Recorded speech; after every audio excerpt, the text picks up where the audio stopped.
Now, as gunshots echo across the wind-swept, snow-covered reaches of the wild Northwest, Quaker puffed wheat and Quaker puffed rice, the breakfast cereal shot from guns, present the challenge of the Yukon. It's Yukon King, swiftest and strongest lead dog of the Northwest, blazing the trail for Sergeant Preston of the Northwest Mounted Police in his relentless pursuit of lawbreakers. On, King! On, you huskies! Gold discovered in the Yukon. A stampede to the Klondike in the wild race for riches. Back to the days of the gold rush. With Quaker puffed wheat and Quaker puffed rice, bringing you the adventures of Sergeant Preston and his wonder dog, Yukon King, as they meet the challenge of the Yukon.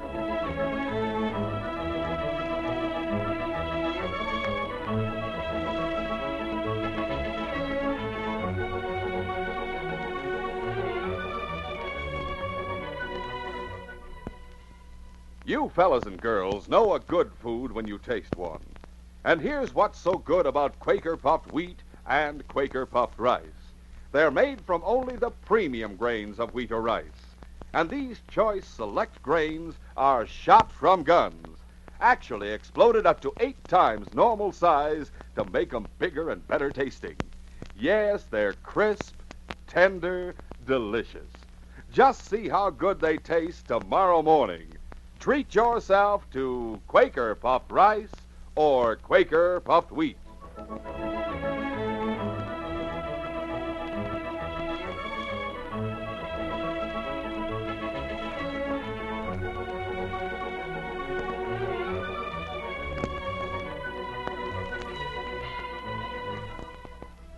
Skagway in American territory was the principal port of entry to the Yukon during the gold rush.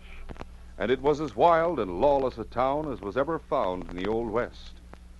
Sergeant Preston drove down there from White Pass one afternoon in December, and after he had unharnessed his team and turned the dogs into the run in back of the Skagway Inn, he made some inquiries of the proprietor. Who's the town marshal this week, Joe? Do you mean to say you haven't heard the news, Sergeant? No, what is it, another murder? I should say not. Why, there was a little gunfight outside the 303 last night, but everybody who was in it is in jail today. Oh, that's practically unbelievable. None of Sophie Smith's men could have been involved. Oh, you're wrong, Sergeant. They were. And Sophie's letting them stay in jail? He can't do a thing about it. This town's under martial law, Sergeant. Martial law? Well, I guess you could call it that. Anyway, we got a detachment of Marines acting as our police department. 20 of them. They landed a week ago. Oh, that's good news. Oh, fine boys. I sure hope none of them get killed. From what I've heard about your Marines, they can take care of themselves. But only 20 of them. This town could use 200. Well, I guess my business is with them, Joe. Where are they? Where are they making their headquarters? Well, they built themselves a log barracks at the far edge of town. Toward White Pass? No, the other side, toward Chilkoot. Oh. Who's in command? There's a young fella named Vance, Captain Vance. I'll have a talk with him right away. See you later, Joe. Come on, King.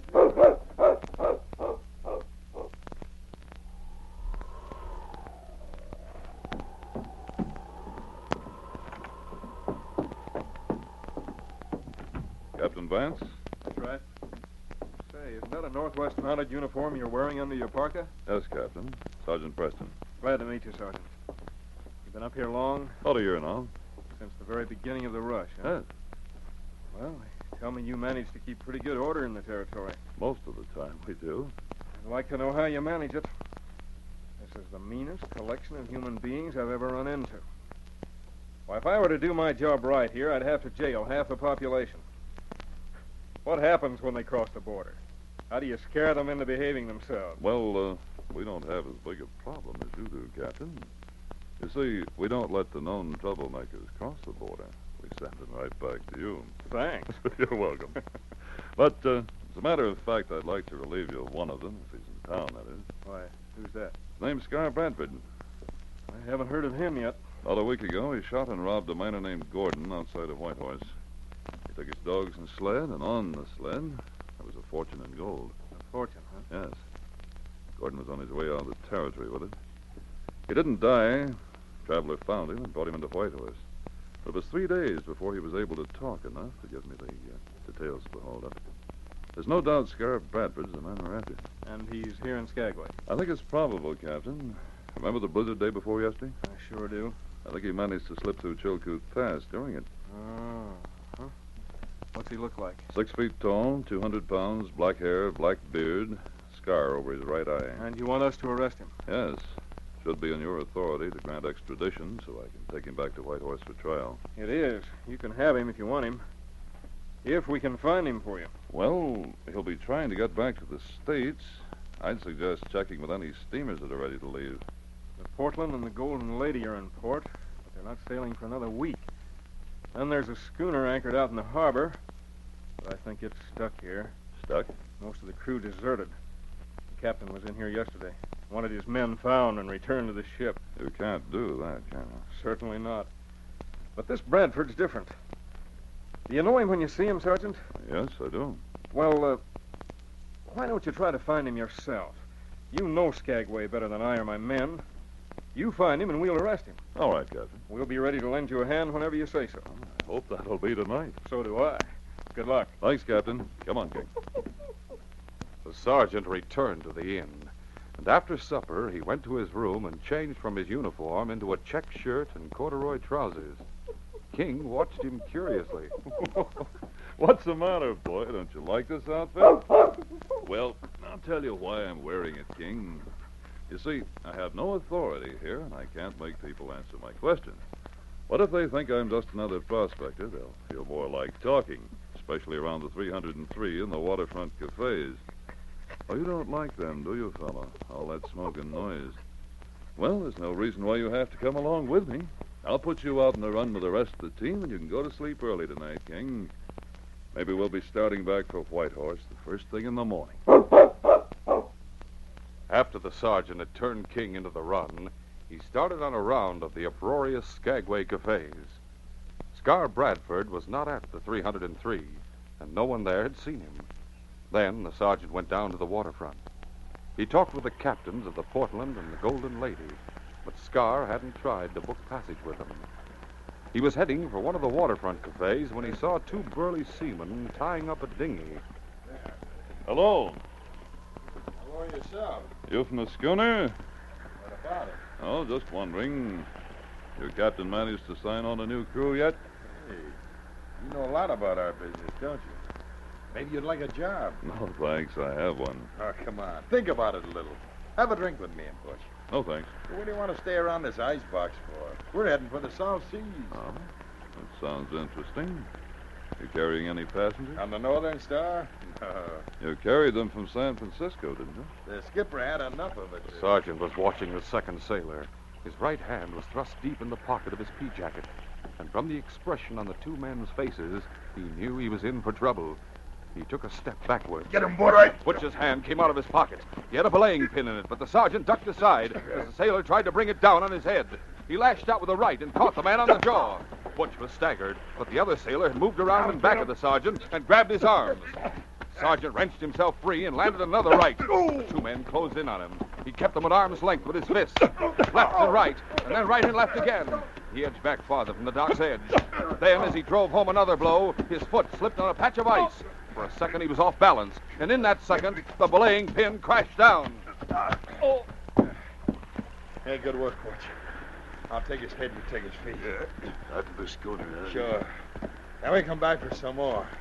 $100 a piece is paying. That does it. Hey, you roll. Okay, Nick.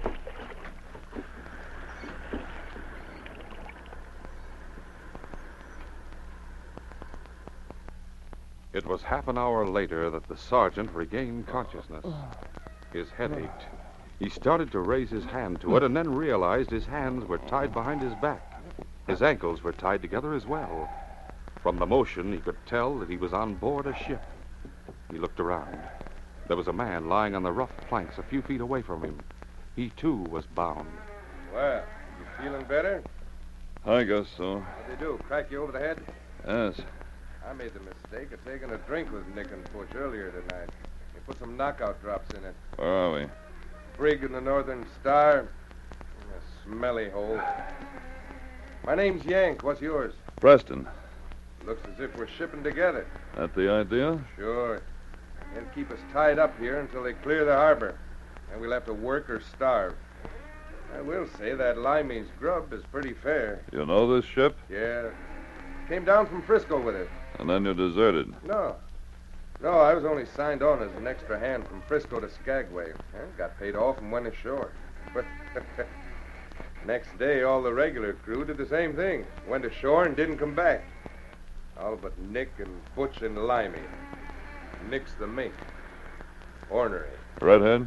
Yeah. I agree. So now they're shanghaiing a crew. Yeah.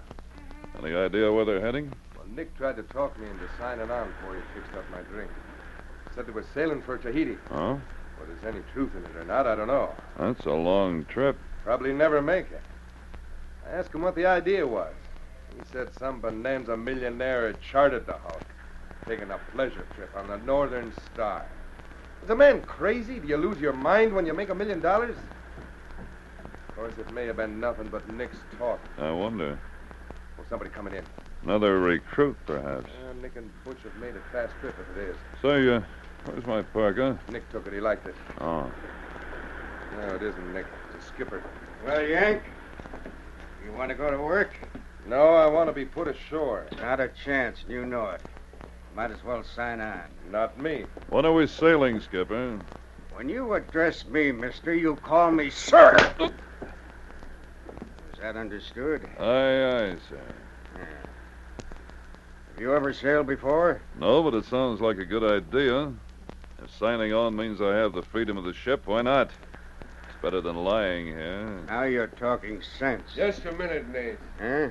Hold your lantern closer to that man's face. What'd you say, Scar? Hold your lantern closer to his face. All right. That's it. Do you know him? Yeah. Your men have made a big mistake. This is Sergeant Preston of the Northwest Mounted Police. Might be a good idea to drop him overboard, just the way he is, bound hand and foot. We'll continue our adventure in just a moment.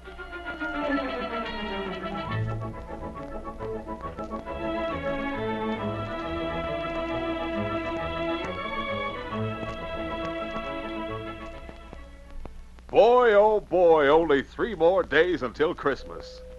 Huh, I wonder who that is. Why, it's our friend the postman. How are you? Fine, young fella. I'll bet you're mighty busy delivering Christmas packages these days. Sure am. I tell you, folks is smart to get theirs in the mail early. Got anything for me? well, no, not exactly. Just this here. Why, of all things, it's a package of Quaker puffed wheat and a package of Quaker puffed rice. That's right. Well, what gives?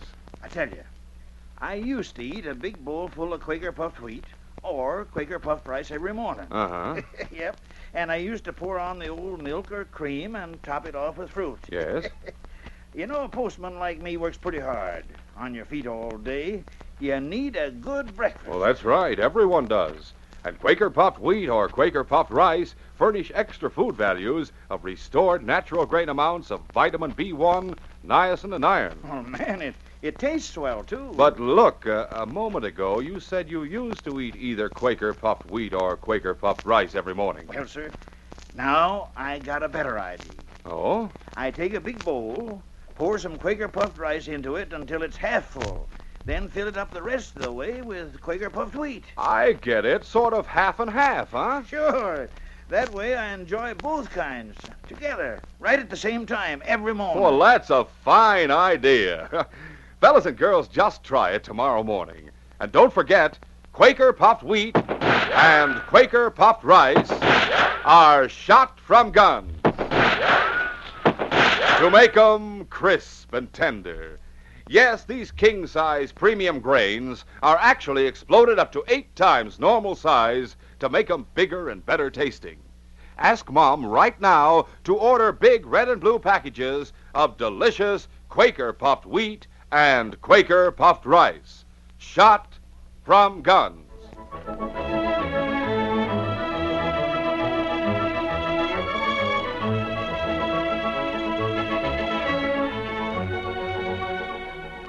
Now to continue. For a moment after Scar Bradford had identified Sergeant Preston and suggested that he be dropped overboard, the skipper stared into the sergeant's face. Then he turned to Scar. We'll talk it over in my cabin. Come on, Scar. Sergeant Preston, eh? That's right, Yank. Nick sure did make a mistake. Seems to me I'm the one who did that. I should have been more careful of my footing. Who's the guy with the scar? Scar Bradford, wanted for robbery and attempted murder. Yeah. So he's the Bonanza millionaire. No wonder he wants to go to Tahiti instead of Frisco. How much did he steal? $100,000? Wow. Shoot somebody? Yes. If he tries murder once, he won't mind trying it again. I've been thinking of that. You're in a spot, Sergeant. Sorry to say this, but so are you, Yank.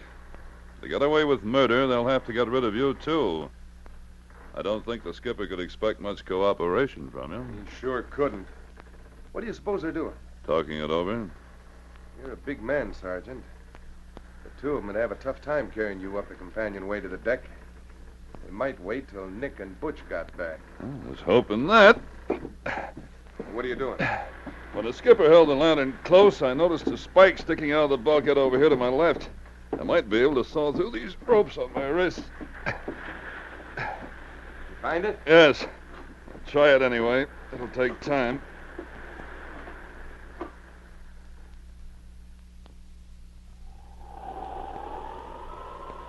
King had burrowed into the snow and fallen into a light sleep. Suddenly, although he had heard no sound, he was wide awake. He jumped to his feet and shook the snow from his back. Then he began to pace back and forth in the run.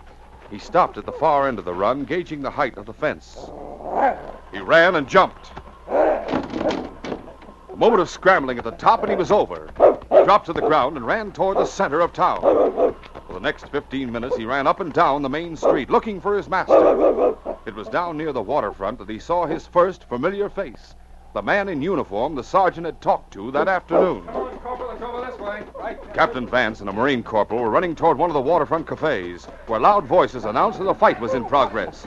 King followed close at the captain's heels, and when he and the corporal entered the cafe, King slipped in behind them. All right, stand aside. Let us through. I'll teach you to mess around with my drink. Watch him, Butch. Grab him. Nick was slugging it out with a husky young sailor. All right. Break it up. You're both going to jail. No, not me, Captain. Both of you. Will you listen to what this lug tried to do? I'll listen. What's your story? He poured something in my drink. What?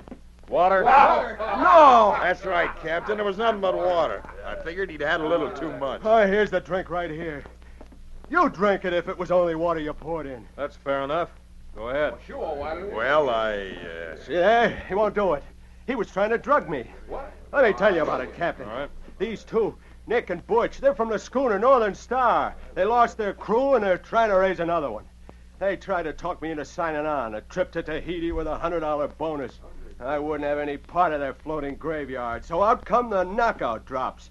If I'd have drunk that whiskey, I'd have passed out in 5 minutes, and they'd have hauled me aboard their dirty hulk. That's right. Let me smell that drink. Here.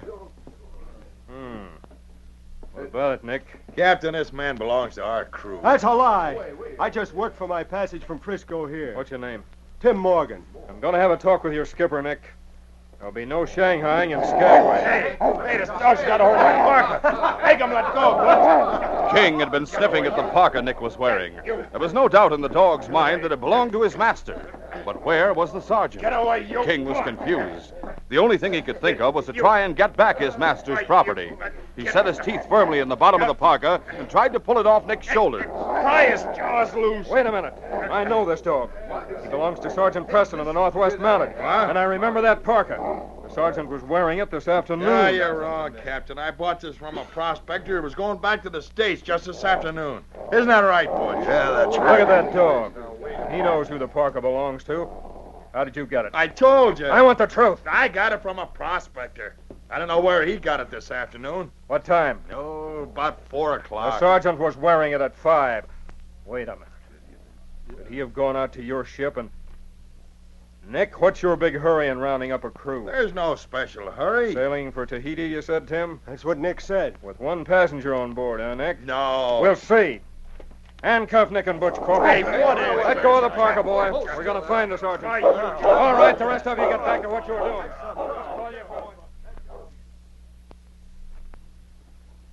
In the brig aboard the Northern Star, the sergeant continued to work at the rope binding his wrists. How's it coming, Sergeant? 2 strands of given weight. Slow work. I figure they've been gone nearly half an hour. About. You do manage it, we'll be in good shape. If. There's nothing in here to use as a weapon. We can grab them as soon as they step inside the room. Rope's almost through. Hold it. What's the matter? Someone coming in. No sense in giving up now. Hang the lantern on that nail by the door. That is up the companionway. Where? Oh, yeah, I see it. The skipper and Scar walked into the brig. The rope around the sergeant's wrist was almost ready to give way, but his last hope faded when he saw the belaying pin in the skipper's hands. As the skipper brought it down, the sergeant managed to swing his head aside at the last moment, and it only hit him a glancing blow. But he pretended to lose consciousness. All right, now it should be easy. You dirty rats. You're next, Yank. Come on, Scar, give me a hand. Right, Skipper. The skipper and Scar struggled out of the brig, carrying the still form of the sergeant. He tested the rope and knew that one more violent effort would part the last strands. He waited until the top of the companionway was reached, and then he wrenched his hands free of the rope. Look out! He's got his hands free. The sergeant kicked out with his feet, and the skipper was knocked backwards down the companionway. Unable to stand, the sergeant wrestled Scar to the deck. He knew that he must finish Scar off quickly if he were to have time to untie the ropes around his ankles before the skipper joined in the fight. But Scar was warding off his blows and trying desperately to break his hold. The sergeant heard steps on the companionway, and as he turned to meet the skipper, Scar jumped to his feet. His hobnail boot hit the sergeant just behind the ear. He's out now for sure. Grab hold. Wait till I catch my breath. We'll do that later. When it comes to Yank, be sure you knock him out. We'll take care of this one, then take care of Yank later. Okay. Come on, take his feet. Okay. Pitch him overboard. I can hold that. Higher. Higher. Now, heave. The shock of the ice-cold water brought the sergeant to. He kicked desperately with his feet and fought his way to the surface. The cold cut into his skin like a knife. He could see the lights of the waterfront hundreds of yards away, and with his heavy shoes and clothing, it was costing him a terrible effort to merely keep his head above water. But the shore was his only chance, and he struck out toward it. A few strokes and his strength started to go. A few more, and he knew he would be finished. At first, he couldn't believe his ears. He heard a dog barking. It was King. King, fellas, here, boy. A moment later, King was swimming beside him. He reached out and grabbed hold of his harness. That's it. Oh, you two. Another moment, and a boat loomed alongside. That's enough. Help me, Corporal. Get it. I got it. Get the other side, quick. All right. Captain Vance leaned over the side and pulled him aboard. Now the dog. Yeah. He lay still, gasping for breath, as King was pulled aboard. The sergeant recognized Nick and Butch at the oars. There was a Marine corporal in the bow covering them with a gun. The captain put a parka around the sergeant. The sergeant's own parka. Where'd you get this? Nick was wearing it. I recognized it after King tried to pull it off him. How'd you and King get together? He was evidently looking for you and found me instead. What happened to him? I'll tell you all about it later. You see anyone on the deck of the schooner? No. The skipper and Scar Bradford, they must have gone below to get Yank. Yank? Sailor, friend of mine. We're going to throw him overboard, too. Hurry, Captain. Nick, you and Butch start rowing. Take us alongside your ladder. You can't blame us for this. We didn't have any part in it. Row. Oh, all right.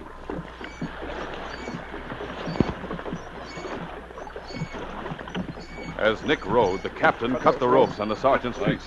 The small boat scraped against the side of the ship. There's a ladder. Do you have an extra gun, Captain? You better stay here. If you don't mind, I'd like to be in on the finish. Right? Give him your gun, Corporal. You stay here and watch Nick and Butch. Right. Let's go, Captain. All right.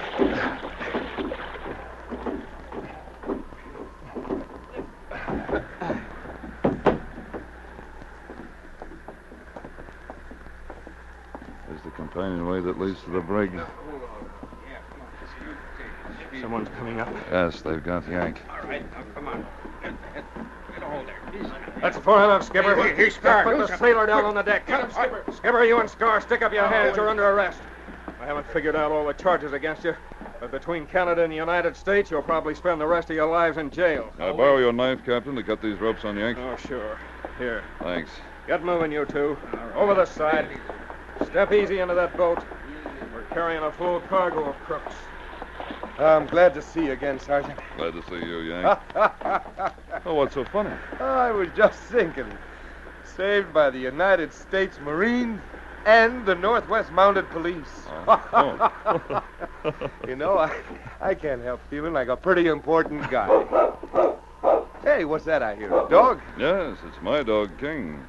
He knew I was in trouble somehow. He put the captain on my trail. I can't exactly figure it, but he surely had a hand in this rescue. Well, he's still worried about you. Yes, Yank. See, he can't understand why I'm not coming down the ladder with the others. Quiet, King. I'm all right, boy. The captain's arrested the skipper and Scar, and they're going to jail, along with Nick and Butch. And that means this case is closed.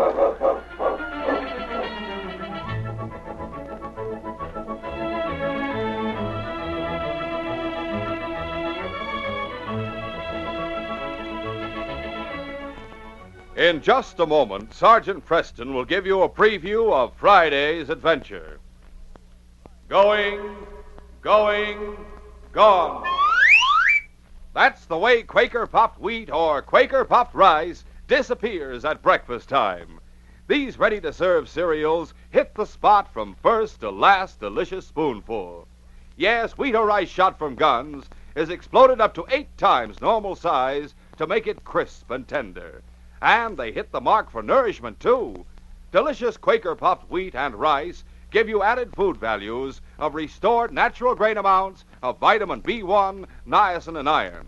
Tomorrow morning, fill a bowl with Quaker Puffed Wheat or Quaker Puffed Rice. Top with fruit, like, say, sliced bananas. Add milk or cream and sugar. Talk about swell tasting. Say, just you watch it disappear, but fast.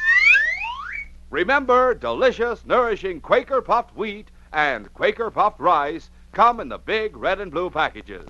They're never sold in bags or bulk.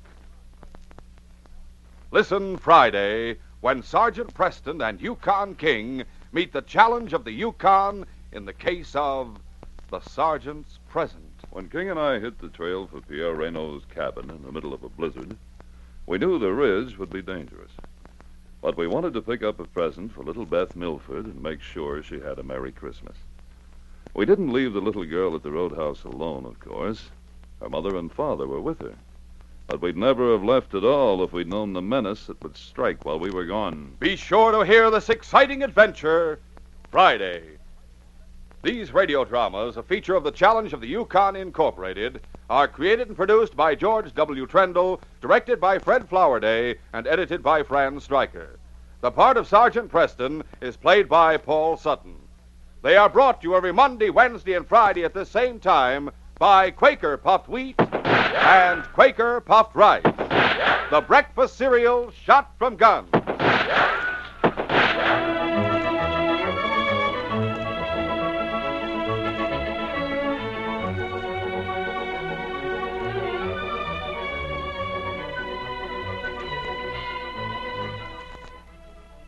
Remember, for delicious hot breakfast, enjoy Quaker Oats. The giant of the cereals is Quaker Oats. Delicious, nutritious, makes you feel ambitious. The giant of the cereals is Quaker Oats. And here's why Quaker Oats is called the giant of the cereals. There's more growth, more endurance in oatmeal than any other whole grain cereal. So make your hot breakfast nourishing Quaker Oats. Quaker and Mother's Oats are the same.